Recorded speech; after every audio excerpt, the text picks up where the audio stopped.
C. Joseph Vijay எனும் நான்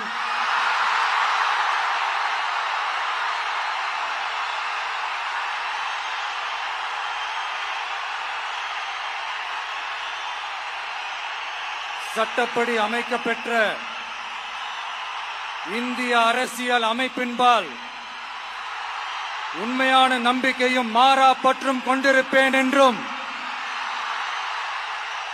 இந்திய நாட்டின் ஒப்பில்லாத முழு முதல் ஆட்சியையும் ஒருமையையும் நிலை நிறுத்துவேன் என்றும் தமிழ்நாட்டு அரசின் முதலமைச்சராக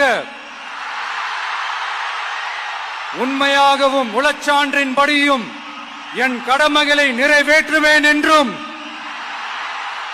அரசியல் அமைப்பிற்கும் சட்டத்திற்கும் இணங்க அச்சமும் ஒருதலை சார்பும் இன்றி விருப்பு வெறுப்பை விலக்கி பலதரப்பட்ட மக்கள் அனைவருக்கும் நேர்மையானதை செய்வேன் என்றும் ஆண்டவன் மீது ஆணையிட்டு உறுதிமொழிகிறேன்.